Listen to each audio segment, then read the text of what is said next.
പാമോയിലിൽ വഴുതി ഉമ്മൻചാണ്ടി വീഴുമെന്ന് കരുതിയവർക്ക് തെറ്റി.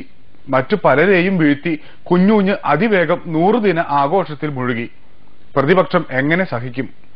മുഖ്യമന്ത്രി രാജിവെക്കണമെന്നാവശ്യപ്പെട്ട് നാടുനീളെ മാർച്ച് സംഘടിപ്പിച്ചത് അതുകൊണ്ടാണ്. തിരുവനന്തപുരം മാർച്ചിൽ പിണറായി VS സഖാക്കൾ മികച്ച ഫോമിലെത്തുകയും ചെയ്തു.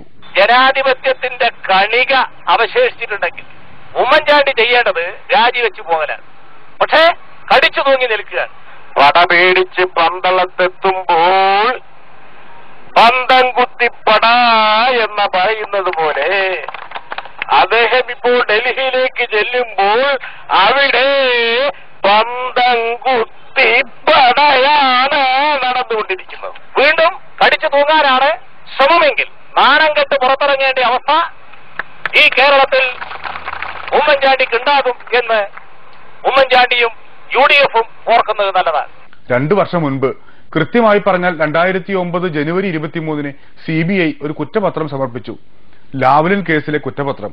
പ്രതിസ്ഥാനത്ത് പിണറായി സഖാവും ഉണ്ടായിരുന്നു. അന്ന് അദ്ദേഹം പറഞ്ഞത് ഇങ്ങനെ: ലാവ്ലിൻ എന്ന് പറഞ്ഞാൽ ഇവിടെ കേരളത്തിൽ എന്തോ സംഭവിച്ചുകൊണ്ടാണ്. ലാവ്ലിനെ ചീറ്റിപ്പോയിട്ട് കാലഘട്ടത്തിലായി.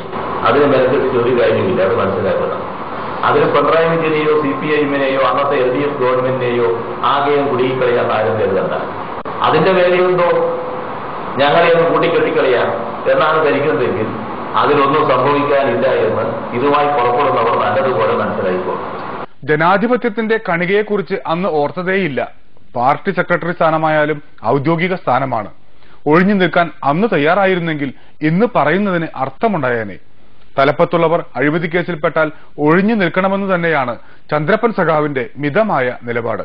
അത്തരമൊരു സാഹചര്യത്തിൽ സാമാന്യ മര്യാദ അനുസരിച്ച്, ഒരു ജനാധിപത്യ മര്യാദ അനുസരിച്ച് ആ അന്വേഷണം നടത്തുമ്പോൾ തന്റെ അധ്യക്ഷതയിൽ ആയിക്കൊള്ളട്ടെ എന്ന് ഉമ്മൻചാണ്ടി തീരുമാനിക്കുന്നതിൽ എന്താ അർത്ഥമുള്ളത്?